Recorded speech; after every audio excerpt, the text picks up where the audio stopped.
Je suis sûr que plusieurs d'entre vous rêvent de revenir au monde d'avant.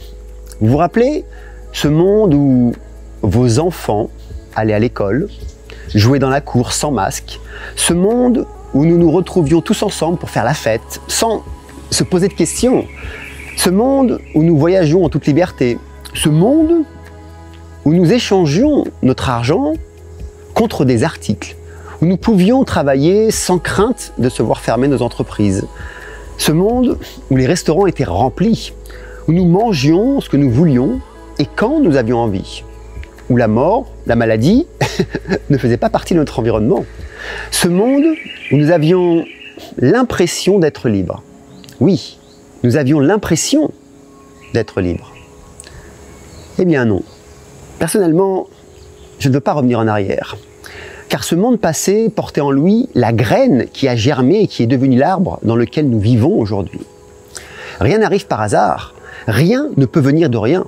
Donc si le monde chaotique dans lequel nous vivons aujourd'hui existe, c'est qu'il a pris semence dans une terre il y a déjà bien longtemps. Ce que nous voyons exploser de toutes parts, finances, manipulation, propagande, violation des droits, n'est que la manifestation de ce qui depuis longtemps était en gestation. Avant qu'un arbre ne donne des fruits, il se passe énormément de temps, n'est-ce pas? Et quand nous voyons les fruits apparaître, en fait, ce n'est que la finalité d'un processus entamé. Et ça, il y a plusieurs années. Ce que nous vivons depuis l'année dernière, eh bien, suit exactement ce même processus. Ce que nous vivons n'est que la finalité d'événements mis en place il y a déjà bien des années. C'est pourquoi je ne rêve pas du monde d'avant. Car le monde d'avant n'était qu'une illusion et nous a amenés là où nous en sommes aujourd'hui. Non, je ne rêve pas. Mais je mets tout en œuvre pour participer à l'éveil d'un autre monde. Monde centré sur les valeurs humaines fondamentales, comme le respect de tous les vivants, les non-humains y compris. Un monde centré sur l'éveil de la conscience humaine. Un réensemencement spirituel. Nous en sommes à ce stade aujourd'hui, car eh bien, nous avons perdu nos valeurs au profit de l'avoir, de l'avidité, de la possession, de la délégation de nos responsabilités. Celui qui est aligné n'a plus peur. Et celui qui n'a plus peur est intouchable, indémontable, absolument pas influençable. Il n'est pas manipulable non plus. Celui qui n'a plus peur dérange et bouscule. C'est ce que j'appelle un spiritualiste. Un spiritualiste n'est pas un religieux, bien au contraire. Il est au-delà de toutes les religions, au-delà de toutes les règles et les lois. D'ailleurs, les religieux et les dirigeants des grandes religions craignent fortement les spiritualistes. Et ce, depuis la nuit des temps. Pourquoi? Parce qu'ils ont toujours remis en cause les lois et les règles en place. Jésus, par exemple, a remis en cause la secte juive dans laquelle il baignait. Et qu'est-ce qu'il a fait? Il a transmis une nouvelle forme de pensée qui était la sienne. Jésus n'était pas catholique. Il n'était d'ailleurs pas religieux. Il était hors leur loi. Bouddha a remis en cause les principes de la religion indienne qui l'imprégnaient depuis sa naissance. Bouddha non plus n'était pas bouddhiste. Il n'appartenait d'ailleurs à aucune religion. Il était hors leur loi. Même Moïse, à l'époque, était un spiritualiste. Et c'était un spiritualiste hors pair. Il a remis en cause le principe polythéiste et a mis en avant le principe monothéiste dans lequel la plupart des personnes de l'Occident et des autres pays du monde vivent encore. Moïse était aussi hors leur loi. Voyez-vous à quel point une pensée, juste un concept, peut changer la face du monde, peut changer les formes pensées des humains, et ça, des milliers d'années durant. Je pourrais vous citer des centaines d'exemples comme ça, comme par exemple les philosophes des siècles de lumière qui se sont battus pour un changement de paradigme plus juste, plus respectueux de l'humain, en mettant la liberté, la fraternité et l'égalité au sommet de leurs valeurs. Il y a Gandhi, par exemple Mandela, Martin Luther King, Mère Teresa et bien d'autres. Donc, tous ces défenseurs de liberté, de la justice, du respect pour chacun et de la non-violence étaient aussi des spiritualistes. Et bien maintenant, remettez ça avec les concepts et les idées que vous ingurgitez depuis plus d'1 an par exemple. Observez ce qui a changé en vous. Vivez-vous avec la même joie de vivre? Avez-vous des rêves pour votre futur? D'ailleurs, voyez-vous un futur possible et agréable pour vous et puis pour vos enfants? Vivez-vous dans l'amour ou la peur? Et puis, quand vous sortez de chez vous, à quoi pensez-vous? Observez ce qui a changé en vous de manière inconsciente et qui est devenu votre normalité de vie aujourd'hui. Eh bien, c'est ce qui s'est produit pour plus de 3/4 de la population mondiale. Une hypnose psychique sans précédent. Une hypnose qui prend racine sur la faculté la plus puissante, mais aussi la plus fragile et vulnérable de l'être humain, la faculté de penser. Prenez conscience que l'on a pensé pour vous à ce que vous alliez devoir penser dans un an. Et aujourd'hui, vos pensées ne sont plus vraiment les vôtres. J'ai personnellement des pensées lumineuses pour notre futur. J'ai plein de projets que je mets en place et d'autres qui vont voir le jour. Écoutez bien, une des facultés qui a été donnée à l'homme est celle de s'améliorer ou de sombrer dans la déchéance, de vivre dans des mondes célestes ou en enfer. Observez où vous vivez. Comment vivez-vous? Êtes-vous plus proche du paradis ou plus proche des enfers? C'est un bon moyen de vous positionner. Demandez-vous si vous avez décidé d'en arriver là. Votre liberté n'est pas dans une pseudo-illusion de possibilité d'aller et venir comme bon vous semble.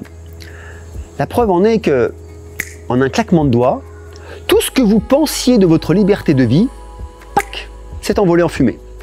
Il ne sert à rien de posséder tous les avantages et les biens matériels si votre conscience est tourmentée chaque jour du matin au soir. Et oui, d'autres décident pour vous de certaines de vos conditions de vie, que vous le vouliez ou non. La liberté, la seule, la vraie liberté, doit être considérée comme un état intérieur généré par vos pensées et vos sentiments, et prend appui sur votre état d'esprit du moment. Tant qu'intérieurement, vous n'avez pas, je dirais, une certaine clarté, une joie rayonnante, une liberté fondée sur vos pensées, quoi que vous fassiez, vous serez pris au piège. D'une manière générale, notre conscience est le reflet de nos préoccupations et de notre manière de vivre. Si vous élargissez cela à la conscience collective, il suffit d'observer l'air nauséabond que nous respirons, imprégné des pensées néfastes et dévastatrices actuelles, pour aussitôt voir et comprendre la conscience collective. Mais sachez que plus vous allez vous laisser aller vers ces mêmes phénomènes, et plus vous allez participer à cette conscience collective qui peut finir par détruire ce qui reste d'humain sur cette planète. Il est temps de dire non. Il est temps de dire stop. En tout cas, pour vous-même, pas pour les autres. Ce que font et disent les autres ne vous regarde pas. Ce n'est pas vos affaires. Alors, vous allez me demander comment? Eh bien, premièrement, informez-vous vraiment, et pas seulement auprès des informations de masse. Acceptez des pensées opposées. Confrontez-vous à ces oppositions. Et puis, plutôt que d'y répondre, laissez-les mûrir en vous avant de vous prononcer. Deuxièmement, observez vos pensées, et ça à chaque instant. Et demandez-vous pourquoi elles sont là. Pourquoi vos pensées sont là en vous? Et si elles ont besoin d'être là? Vous nourrissent-elles? Vous mettent-elles en joie? Vous permettent-elles d'être créatif?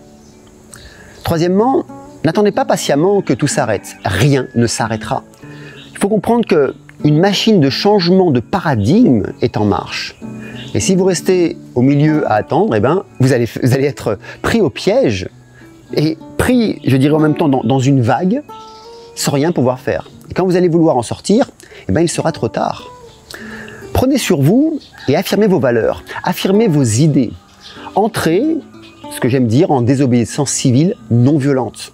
Informez les autres autour de vous. Restez calme et surtout, restez aligné avec vos valeurs. Ensuite, quatrièmement, eh ben, je dirais que rejoignez des groupes de discussion d'âme qui œuvrent pour la préparation d'un changement de paradigme.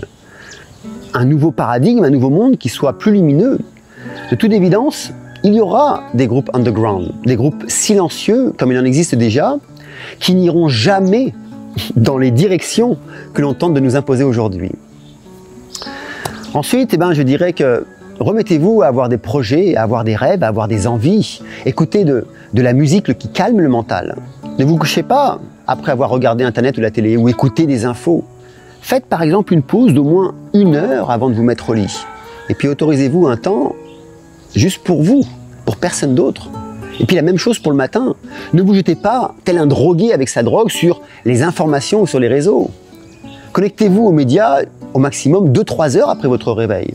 Personnellement, je me lève entre 3h30 et 5h du matin chaque jour. 5h, c'est quand je fais une grasse mat. Et je n'ouvre jamais, ni même mes mails professionnels, ni mon téléphone, hormis pour mettre de la musique, et encore moins les réseaux avant au moins 9 ou 10 heures du matin. Et vous savez, les 4-5 heures au réveil sont pour la maîtrise de mon esprit et de mes pensées, pour passer un moment de communion avec ma femme, avec ma fille, pour la lecture de livres ou l'écoute de musique qui vont éveiller mon âme, mais aussi pour aller surfer par exemple au lever du soleil quand le soleil est bon, pour communiquer avec les éléments de la nature, pour par exemple marcher sur la plage avec mes chiens, bref, pour me charger, me recharger suffisamment en énergie lumineuse et positive pour pouvoir affronter la matrice informationnelle très lourde dans laquelle nous vivons actuellement. Il faut se préparer, il faut se charger énergétiquement aujourd'hui. On n'a plus le choix. Et vous savez quoi?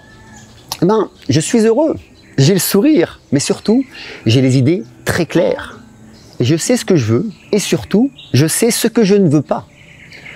Enfin, sixièmement, je dirais, ne jugez pas les autres sur leur manière d'agir.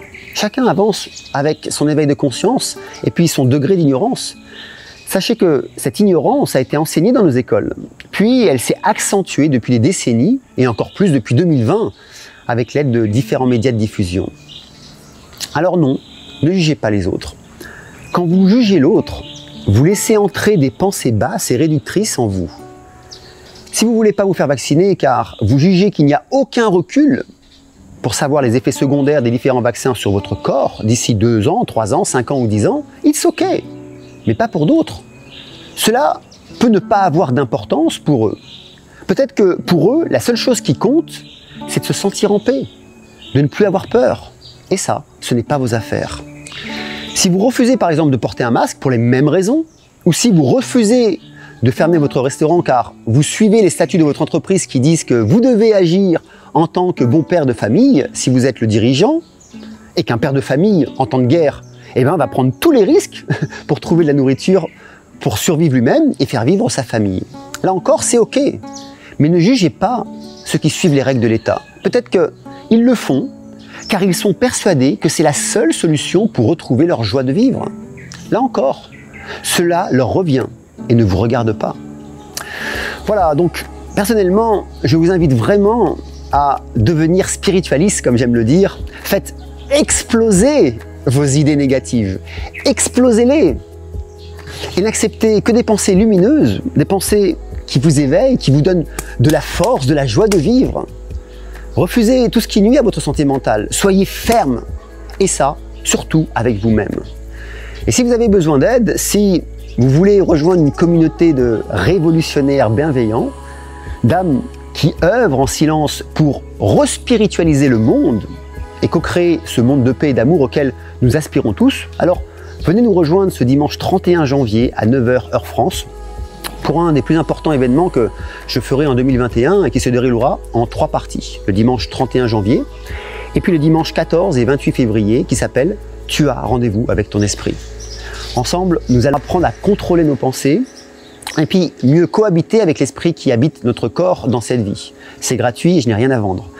Je travaille personnellement suffisamment bien avec mes formations et avec mes accompagnements privés pour, je dirais, dégager du temps et des moyens afin d'œuvrer à ma manière en restant aligné avec mes propres valeurs.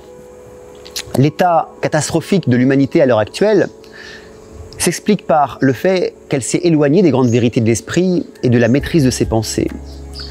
Nous vivons aujourd'hui dans un monde où seul l'intellect, le profit, le pouvoir, la matière comptent.